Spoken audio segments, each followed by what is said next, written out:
Muito bem. Chico, agora vamos de um pastor evangélico que você deve conhecer, porque ele é conhecido em todo o Brasil, comanda um rebanho de fiéis à sua religião, de 1.500.000 pessoas aproximadamente. Trata-se do pastor Manuel de Melo. Ele próprio irá fazer a pergunta a você, que foi gravada pelo nosso VT. Bom, Carlos Xavier, meus cumprimentos. E convidado por esse programa e pela sua direção para lhe formular uma pergunta, quero fazê-lo com muito agrado, com muita satisfação, por conhecer você através da literatura, da sua fama, e que ninguém de consciência tranquila pode negar as suas qualidades mediúnicas. Você, como uma das maiores autoridades espírita ou espiritualista deste país, para não dizer deste continente, por gentileza me responda a esta pergunta, que está sendo formulada em meu nome pessoal e em nome de toda a minha organização, isto é, de 1,5 milhão de fiéis que representam nesse país e de cerca de 4.000 pregadores que tenho a honra de liderar.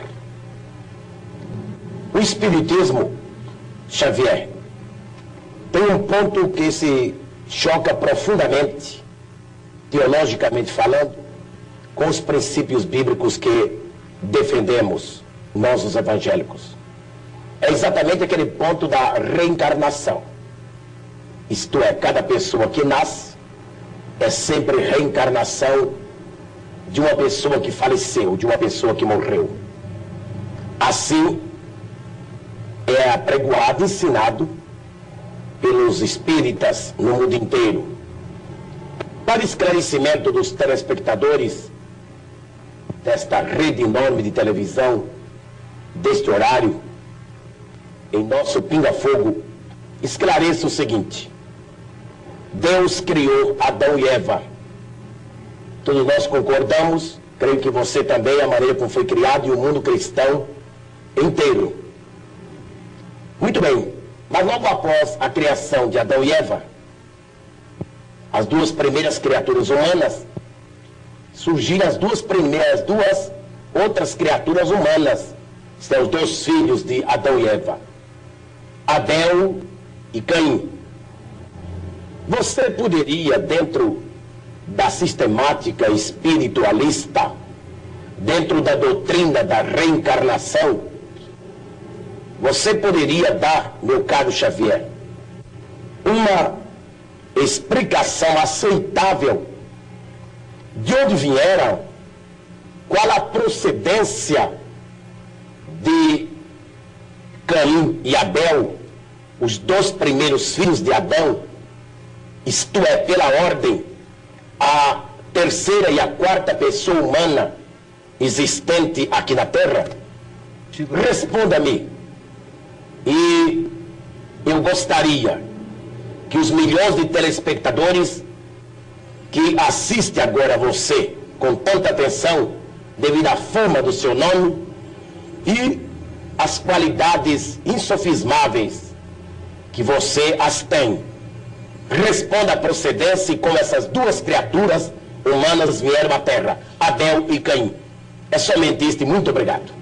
Ô Chico, a pergunta é um pouco longa, mas você entendeu bem, né? Entendi. Então...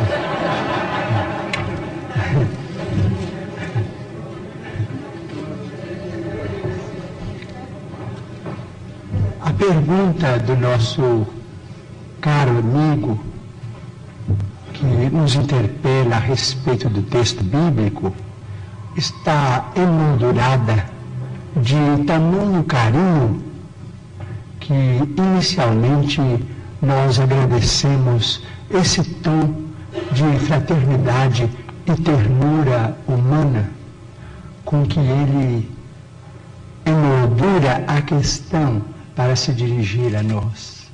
Muito obrigado ao nosso caro pastor evangélico, senhor Manuel de Melo, que nós todos admiramos como sendo o orientador desse grande e brilhante movimento que é Cristo para o Brasil, mas sem desejar fazer contraperguntas, porque às vezes a contrapergunta não é uma prova de consideração para quem perguntou, mas a Bíblia é o nosso livro santo, livro de todos os cristãos.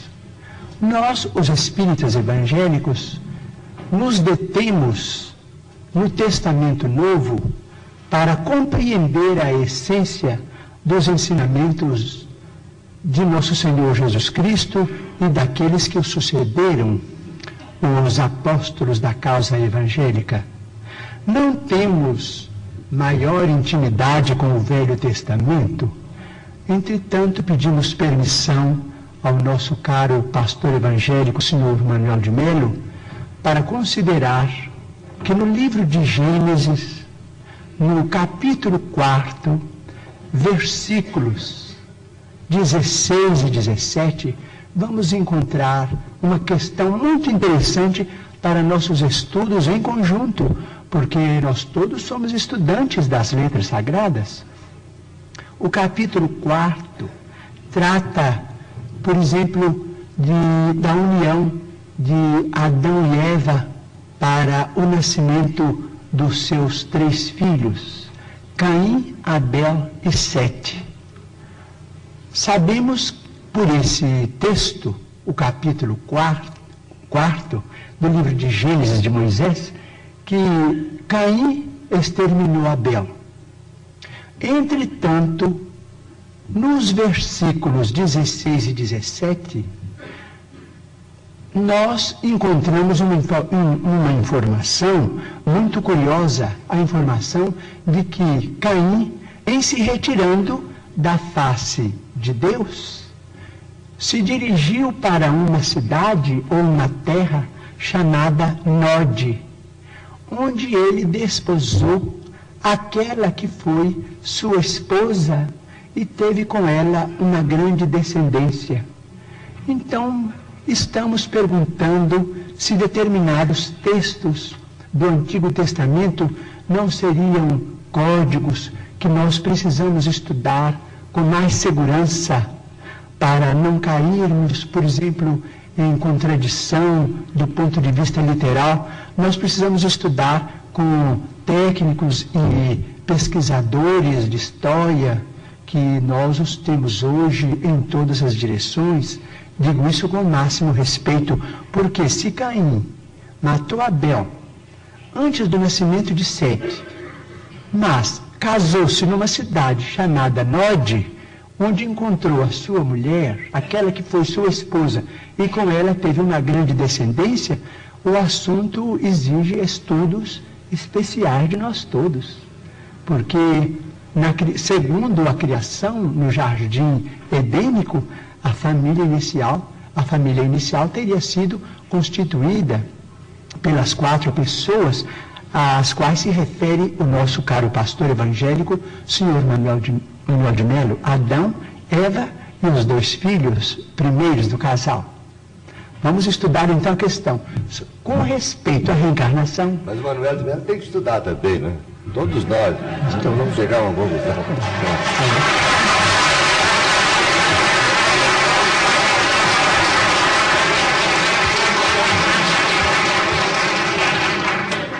Bom, com respeito à reencarnação, posso dizer? Pode, Chico. Com respeito à reencarnação, nós, os espíritas, estamos diante de uma realidade inconteste para nós. Normalmente, na vida mediúnica, temos assistido, nestes quase 45 anos de espiritismo evangélico à luz dos princípios kardecianos, a desencarnações e reencarnações. Mas permitimos-nos também perguntar ao senhor Manuel de Melo, nosso caro pastor evangélico, senhor da pergunta, e também àqueles que fazem objeções contra os princípios da reencarnação, permitimos-nos perguntar sobre o sofrimento das crianças, por exemplo, Não vamos nos referir aos adultos, porque seria alongar muito a resposta, mas vamos pensar nas crianças. Por exemplo, nós, os espíritas, muitas vezes encontramos determinados casos de suicídio, e às vezes suicídio acompanhados de homicídio, ou às vezes apenas de homicídio. Mas vamos encontrar esses problemas do complexo de culpa levado para além desta vida, e depois esse complexo de culpa renascido com aquele que é responsável por ele através de sofrimentos que só podemos entender através da reencarnação. Por exemplo, muitas vezes temos encontrado, por exemplo, irmãos nossos suicidas que dispararam um tiro contra o coração e que voltam com a cardiopatia congênita ou com determinados fenômenos que a medicina classifica dentro da chamada tetralogia de Fallot. Nós vemos companheiros que quiseram morrer voluntariamente pelo enforcamento e que voltam com a paraplegia infantil, comumente chamada de enfermidade de Little. Nós vemos muitos daqueles que preferiram o veneno e que voltam com malformações congênitas, com problemas miopáticos, com o mixedema, aqueles que às vezes violentam o próprio ventre e que voltam também sofrendo as tendências e que às vezes acabam se desencarnando com o chamado infarto mesentérico. Nós vemos, por exemplo, aqueles que preferiram morrer pelo afogamento para se retirarem da vida num ato de rebeldia contra as leis de Deus. Vemos, por exemplo, aqueles que preferiram o afogamento e que voltam com o chamado enfisema pulmonar. Aqueles que dispararam tiros no próprio crânio e que voltam com tantos fenômenos dolorosos, como, por exemplo, a idiotia, a acromegalia, quando o tiro, vamos dizer, quando o projétil alcança a hipófise, porque nós estamos em nosso corpo físico subordinado ao nosso corpo espiritual. Então, principalmente nos fenômenos, os fenômenos decorrentes do suicídio por tiro no crânio são muito dolorosos, porque vemos a surdez, a cegueira, a mudez congênitas, e vemos este sofrimento em crianças incompatíveis com a misericórdia de Deus, porque nós sabemos que Deus não quer a dor. Diz Emmanuel, se Deus quisesse a dor, Ele não teria nos dado anestesia através da medicina. A dor é uma criação nossa. Chegamos ao além com um determinado complexo de culpa e pedimos para voltar ao corpo, trazendo as consequências de nossos próprios atos menos felizes. Então, pedimos ao Senhor Manuel de Melo, nosso caro pastor evangélico, que tem trabalhado tanto e cujo mérito nós todos reconhecemos e reverenciamos, para pensar conosco nestes problemas. Muito bem. Chico Xavier.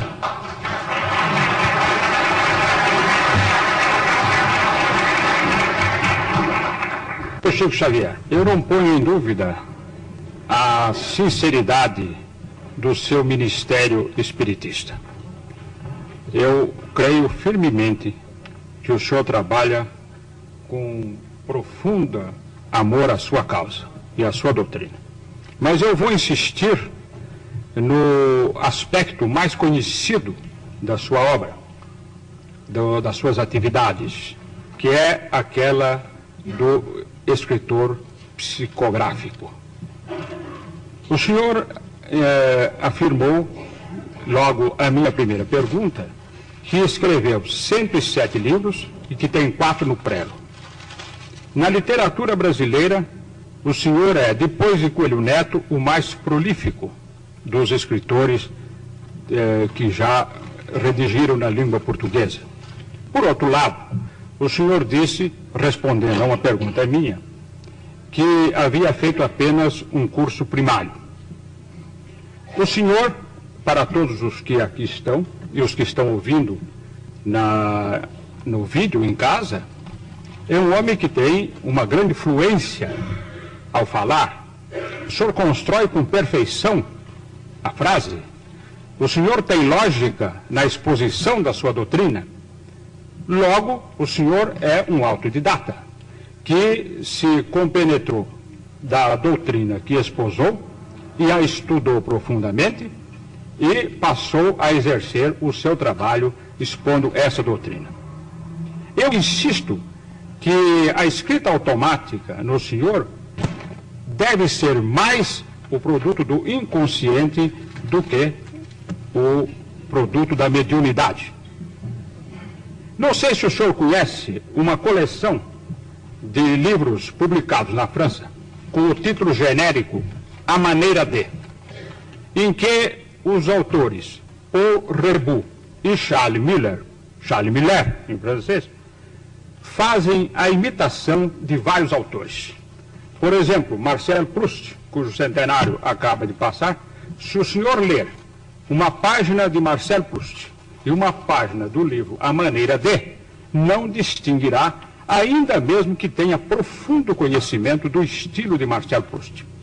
É, portanto, esta é uma imitação consciente. Eu tenho para mim que o senhor, ao redigir os livros psicografados, agiu sob o impulso do inconsciente. O meu ex-antigo companheiro de imprensa, e caro companheiro de imprensa, Herculano Pires, cuja inteligência brilhante eu sempre respeitei e sempre aplaudi, criou um embaraço para a minha pergunta, ao falar em 400 autores que o senhor teria citado. Mas citar o senhor citou 400 autores, ou o senhor escreveu a maneira de 400 autores, como escreveu como Humberto de Campos, como Guerra Junqueiro, como Antero do Quental, como Augusto dos Anjos? Creio que o número enunciado pelo casal Stig, Roland e Ibsen já está superado em mais de 400 comunicantes. Eles escreveram a maneira deles, mas respeito o ponto de vista do senhor, como respeito qualquer homem de ciência que ainda não pôde aceitar, por exemplo, o realismo da mediunidade. Respeito muito, mas continuo acreditando que eles escreveram a maneira deles, porque em algumas centenas, vamos dizer mais de 300 destes 400 e tantos, hoje parece que quase 500, eu não tinha a menor ideia do que eles escreveram. O senhor conhece um caso famoso ocorrido na Inglaterra de escrita psicografada? Uma senhora de nome Travers Smith psicografou a obra de Oscar Wilde.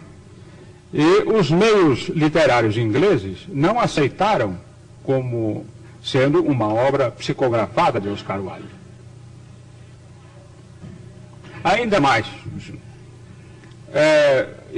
entre as minhas carreiras, além de jornalista, eu também tenho a de filosofia. E não me constam que obras tão complexas como a de Platão, a de Aristóteles, a de Santo Agostinho, a de Santo Tomás de Aquino, a de Descartes, a de Kant, a de Hegel, a de Nietzsche e a de outros filósofos e outros pensadores tenham sido psicografadas. Não seria por causa da dificuldade de psicografar essas obras? Hegel é quase impossível qualquer trabalho de psicografia. Bem, eu devo voltar um pouco ao nosso pensamento inicial para dizer ao senhor que desde 1931 a presença de Emmanuel em minha vida tem sido a presença de um professor. Ele tem corrigido minhas expressões, ele tem procurado melhorar o meu vocabulário, melhorar as minhas atitudes do ponto de vista verbal.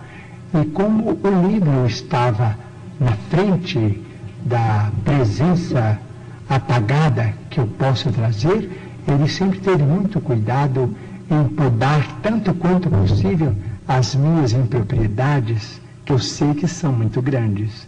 de modo que eu posso declarar de público ao Senhor que qualquer estrutura fraseológica mais feliz de que eu possa ser portador, isso se deve à influência de Emmanuel, a presença dele junto de mim, compreendendo a responsabilidade de um programa como este.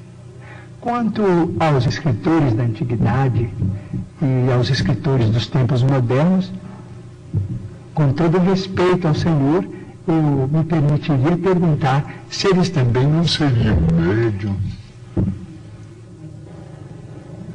Não cabe a mim responder.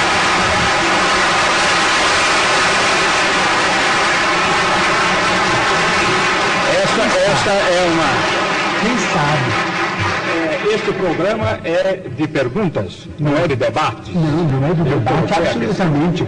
Apenas respeitando imensamente a Igreja Católica, em cujo seio formei a minha fé, mas respeito profundo e que eu devo declarar de público que nunca perdi e não quero perder. Então eu digo aqui de público, eu não conheço essas obras, mas gostaria de conhecê-las em português. Mas os espíritos amigos se referem, por exemplo, a duas personalidades do angelógio católico que deveriam ser mais conhecidas em nosso ambiente cultural. Por exemplo, na latinidade, especialmente na língua portuguesa, eu não conheço absolutamente nada. Eles se referem a Santa Brígida de Vadstena, ou Santa Brígida da Suécia, e a Santa Clara de Montefalco, na Itália, cujas biografias atestam a presença de mediunidades extraordinárias, a ponto de, diz Emmanuel, que Santa Brígida de Vadstena deixou muitas páginas, vamos dizer, do ponto de vista de autenticidade, absolutamente psicográficas. Seria muito interessante e estimaria muito conhecer a vida dessas duas grandes figuras da Igreja Católica que eu venero tanto, porque, ao que me parece, pela palavra dos nossos amigos espirituais, foram duas criaturas portadoras de mensagens especiais para os cristãos. Eu queria apenas o direito de fazer uma observação a respeito do que o Chico acabou de falar. Pois não. Eu queria lembrar a existência no meio católico também de psicografia, do fenômeno psicográfico. As edições paulinas aqui de São Paulo, a questão de uns 5 anos, mais ou menos, publicaram um livro muito curioso, chama-se O Manuscrito do Purgatório. É um livro recebido na Espanha, num convento da Espanha, por uma freira. E ela recebeu o livro através do espírito de outra freira que havia morrido no próprio convento. Um trabalho, evidentemente, de psicografia católica. Esse livro foi traduzido para o português pelo padre Júlio Maria, tão conhecido principalmente pela sua atuação na revista Ave Maria. E saiu publicado aqui em São Paulo com todas as autorizações eclesiásticas, tendo vindo também da Espanha com essas autorizações. Mas acrescento o seguinte: as próprias edições paulinas anunciaram que outros livros da mesma natureza seriam publicados por ela. Entretanto, não foram. Mas existe, portanto, bastaria este livro, O Manuscrito do Purgatório, que foi publicado, para provar que existe uma psicografia católica. Muito bem. Pois não? O espírito de amor Insiste colocar em situação difícil diante do seu dia. Não tem problema.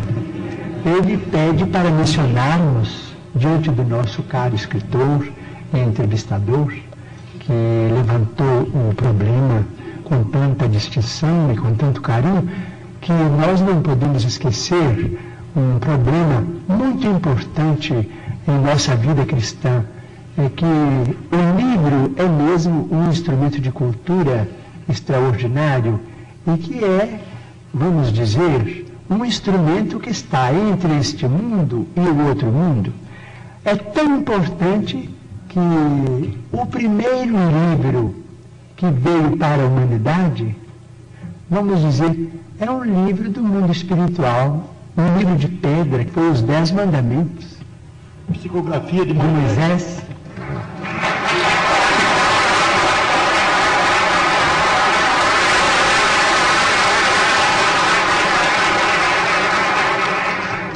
Espectadores de São José do Rio Preto, que assistem esta noite o Pinga Fogo, informam que dia 8 de agosto próximo, o Chico Xavier estará proporcionando à população daquela cidade uma tarde de autógrafo, às 15h30, não é, Chico? No Instituto Espírita Nosso Lar, em benefício do Lar do Vovô. Isto vai acontecer lá em São José do Rio Preto, no dia 8 de agosto vindouro. Certo, Chico?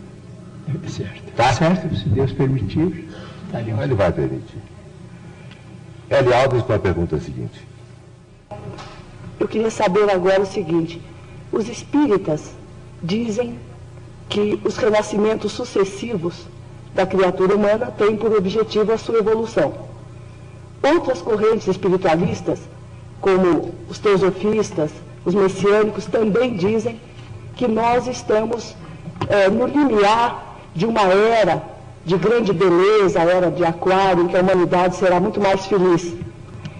Eu gostaria de perguntar ao senhor o seguinte: se temos mais de uma dezena de séculos de evolução, se estamos no limiar de uma era de encontro da criatura humana consigo própria, como que o senhor explica as violências do mundo atual, como a guerra do Vietnã, a violência da sociedade de consumo? Isso, a nosso ver, não representa grande evolução da humanidade. Violência do mercado de consumo? A sociedade de consumo. Ah, sim. E a violência da guerra do Vietnã, por exemplo. Sim, nós, vamos dizer, esses fenômenos todos, diz o nosso Emmanuel que está presente, caracterizam mesmo o período de transformação em que nós nos encontramos. Diz ele, o nosso companheiro materialista dirá natureza. Mas, para nós, os religiosos, natureza é sinônimo de manifestação de Deus. Então, Deus cria a natureza, Deus cria a vida, mas o homem, os homens ou as mulheres do planeta são filhos de Deus e podem modificar a criação de Deus. Nós nos encontramos no limiar de uma era extraordinária. Se nos mostrarmos capacitados coletivamente a recebê-la com a dignidade devida. Se os países mais cultos do globo puderem suportar a pressão de seus próprios problemas sem entrarem em choques destrutivos, como, por exemplo, guerras de extermínio que deixarão consequências imprevisíveis para nós todos no planeta, então veremos uma era extraordinariamente maravilhosa para o homem. A própria automação, diz ele, nos está dizendo que nós vamos ser aliviados ou quase que aposentados do trabalho mais rude no trato com o planeta para a educação da nossa vida mental, através de informações do universo com proveito enorme, proveito incalculável para benefício da humanidade. Mas isso terá um preço, terá o preço da paz. Se nós pudermos nos suportarmos uns aos outros, quando não nos pudermos amar uns aos outros, segundo os preceitos de Jesus, até que essa era prevaleça, provavelmente no próximo milênio, não sabemos se no princípio, se no meados ou se no fim. O terceiro milênio nos promete maravilhas, mas se o homem, filho e herdeiro de Deus, também se mostrar digno dessas concessões. A Igreja Católica, mais sua atuação no sentido de que haja mais justiça social no mundo, melhor distribuição de renda. Aqui mesmo no Brasil, a participação da Igreja na área social tem sido muito grande, o que, aliás, tem lhe causado até alguns problemas. O que o Espiritismo no Brasil tem feito nesse sentido? Ou, por acaso, prega o conformismo na vida material? O Espiritismo não prega o conformismo do ponto de vista em que o conformismo é interpretado. O Espiritismo nos pede paciência para esperar os processos da evolução e as realizações dos homens dignos que presidem os governos, cooperando de nossa parte tanto quanto possível para que as leis desses mesmos governos sejam executadas.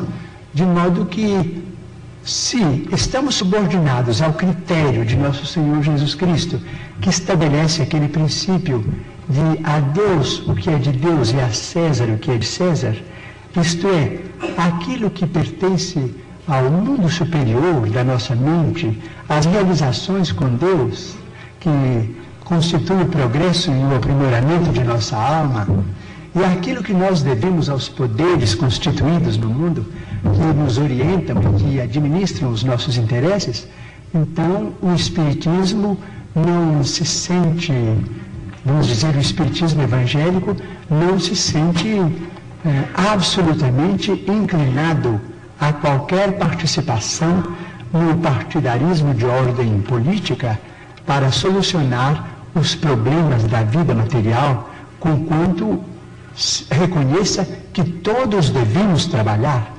O Espiritismo nos ensina que se existe fome, não é por culpa da terra.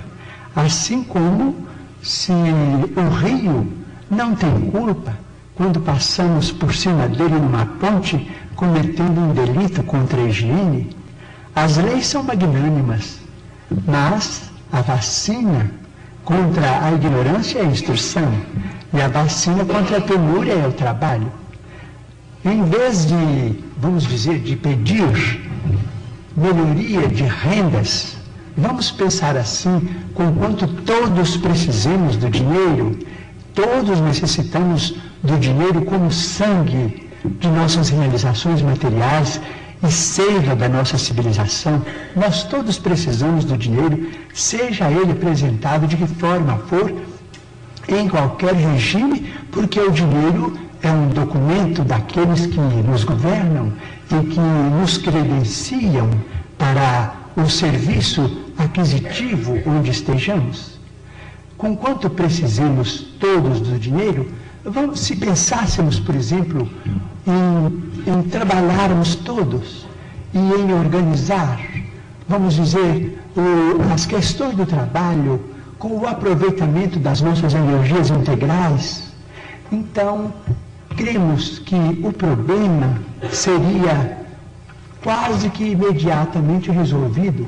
Vamos dizer que na atualidade dessemos o que venhamos a dar à liderança das empresas, à chefia das equipes, às inteligências juvenis, como vem acontecendo quase que em todos os países de vanguarda, mas sem desvalorizarmos a madureza que começa de 40, 45, 50 anos, colocando a madureza com seu discernimento a serviço da coletividade, proporcionando aos homens e às mulheres que já amadureceram na experiência física trabalho e mais trabalho, desde que eles tenham condições orgânicas compatíveis com essa necessidade, mas prestigiando a personalidade humana em sua condição de pessoa amadurecida, no trabalho remunerado, ou tão altamente remunerado quanto possível,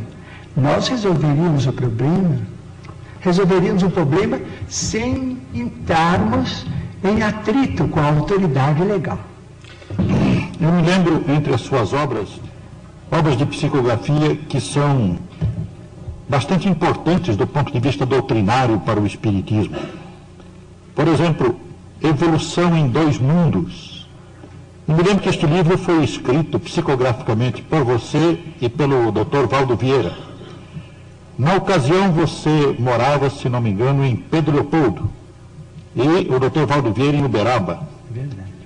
Os capítulos foram dados a vocês dois pelo mesmo autor espiritual que André Luiz, sendo que você não sabia qual o capítulo que o Valdo havia recebido e vice-versa. Bom, eu gostaria que você dissesse alguma coisa sobre isso, mas queria lembrar também Mecanismos da Mediunidade, que me parece um livro dotado de tanta informação científica atual dos nossos tempos e relacionando todas as conquistas da técnica atual com os problemas mediúnicos, que eu creio que você nunca teve oportunidade de obter conhecimentos pessoalmente a respeito desses assuntos. Eu gostaria que você nos dissesse alguma coisa sobre esses dois livros. O que eu posso dizer é que eu tenho a maior dificuldade para compreender esses dois livros, porque eles são basados numa linguagem quase que inacessível à minha capacidade de entendimento, porque eles foram recebidos nas condições em que o nosso caro amigo professor Herculano Pires menciona, mas é o caso da mediunidade psicográfica. Eu não posso emitir juízo algum, porque o livro é mais para técnicos, em matéria de evolução e em matéria de comunicações neste mundo mesmo. Não posso emitir julgamento nenhum, porque não estou à altura. Para isso eu precisaria ter de mim mesmo uma diplomação acadêmica, Chico, para que o Espírito de Emmanuel não encontrasse recursos. Com licença, eu não pediria a você julgamento. Eu queria que você nos dissesse alguma coisa sobre a maneira por que eles foram escritos. De que maneira você recebeu? Qual foi a motivação para que esta Evolução em Dois Mundos, que é um livro que coloca o problema da evolução dentro do Espiritismo, relacionando o processo evolutivo no mundo material e no mundo espiritual, é um livro de profundo esclarecimento do problema evolutivo. E Mecanismos da Mediunidade, porque é um livro que traz um acréscimo enorme aos nossos conhecimentos possíveis no campo mediúnico. Eu gostaria que você dissesse quais foram as motivações, qual foi o seu trabalho nesse campo, o que você sentia quando escrevia, coisas assim. Eu sentia, naturalmente, um grande prazer em ser instrumento daquelas páginas, conquanto eu não as entendesse muito bem, remitia diretamente pelo correio ao companheiro que partilhava comigo da mesma experiência, em 2 dias convencionados da semana. Então, ele também me mandava para Pedro Leopoldo, eu lia o que ele havia recebido, ele lia o que eu havia recebido e o livro continuou até o fim. Mas, a esse respeito, eu peço licença para lembrar um caso interessante. Em 1931, quando eu ia fazer 21 anos, o espírito de Augusto dos Anjos sentia muita dificuldade em escrever por meu intermédio. Nesse tempo, eu trabalhava no armazém, e esse armazém me dava também serviço para cuidar de uma horta muito grande, com plantações de alho, porque o alho na região em que eu nasci é um fator econômico de muita importância. Então, depois das 6 da tarde, para mim era um prazer ir fazer a rega dos canteiros de alho, e os espíritos começavam a conversar comigo. Eu achava muito prazer naquelas horas, porque eu me isolava de todo o serviço do armazém para ficar plenamente à disposição dos espíritos amigos. Então ele começou a ditar uma poesia que está no Parnaso de Além-Túmulo, o primeiro livro da nossa mediunidade. Essa poesia se chama Vozes de uma Sombra. E ele começou a falar com aquelas palavras maravilhosas, muito técnicas. Eu, como regador, não me custava compreender. E ele falava, e falava que gostava de escrever no campo, e que aquela era uma hora em que ele queria ditar, para que eu ouvisse, para eu poder compreender na hora de escrever, porque muitas vezes escrevo também como médium ouvinte. Então eu sentia aquela dificuldade. Então ele falou assim comigo: olha, você quer saber de uma coisa? Eu vou escrever o que eu puder, mas a sua cabeça não aguenta mesmo. A poesia está no livro, mas só o que ele pôde, mas era muito mais, era uma beleza. Ele falava de fótons, de coisas, de mundos, galáxias. Quem era eu para entender aquilo que estava voando canteiro de água? Chico Xavier, antes de encerrar o programa, eu vou formular ainda, para não desapontá-los de tudo, algumas perguntas de telespectadores. Poucas, porque nós estamos praticamente com o nosso tempo esgotado. E eu, antes que esse tempo se esgote totalmente, quero formular a você um pedido e não uma pergunta. Mas antes, um telespectador. Foi não, professor? Permite, antes da sequência dos telespectadores, o Luiz Lopes, que é o nosso companheiro da TV Globo, nos honra com a sua presença. Obrigado. E encaminha uma pergunta ao Chico Xavier. Você que faz. Chico, é o companheiro da Globo que formula esta pergunta. Nossa humanidade assiste neste momento a mais um lance dramático da corrida espacial, quando a Apolo 15 se encaminha para a Lua. Acreditam os mestres espirituais de Chico Xavier, se ainda em nossa atual civilização o homem poderá entrar em contato com civilizações de outros planetas? Estamos subordinando a resposta ao mesmo critério com que foi estruturada a informação para a nossa estimada entrevistadora que falou sobre a nova era. Se não entrarmos numa guerra de extermínio nos próximos 50 anos, então nós podemos esperar realizações extraordinárias da ciência humana partindo da Lua. Então diz o nosso Emmanuel que está presente que quando Cristóvão Colombo perambulava pelas cortes europeias pedindo socorro para descobrir um caminho mais fácil para as Índias, muita gente considerou o programa dele como absolutamente inútil para a humanidade, que aquilo era uma despesa absolutamente inócua e que iria pesar demasiadamente no orçamento de qualquer povo, até que ele conseguisse o apoio de Fernando e Isabel, então soberanos de Castela. Mas nós hoje sabemos, depois de 5 séculos quase, mais de 4 séculos, a importância do feito. Então nós não podemos também acusar os nossos irmãos que estão se dirigindo à Lua para pesquisas que devem ser consideradas da máxima importância para o nosso progresso futuro, porque as despesas efetuadas com isso serão naturalmente compensadas talvez com a tranquilidade para uma sociedade mais pacífica na Terra. Porque se não entrarmos, por exemplo, num conflito de proporções imensas, então na Lua é possível que o homem construa as cidades de vidro, as cidades estufas, onde cientistas possam estabelecer pontos de apoio para a observação da nossa galáxia.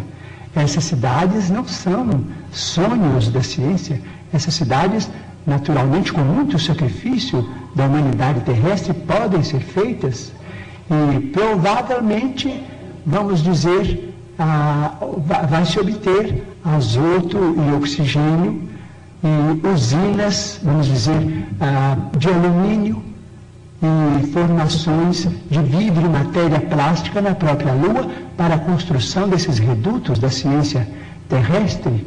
E provavelmente a água será fornecida pelo próprio solo lunar. Então teremos, quem sabe, a possibilidade de entrar em contato com outras comunidades da nossa galáxia. então vamos definitivamente encerrar o período bélico na evolução dos povos terrestres, porque nós vamos compreender que fazemos parte de uma família universal, que não somos o único mundo criado por Deus. O próprio Jesus, a quem reverenciamos como nosso Senhor e Mestre, disse: há muitas moradas na casa de meu Pai.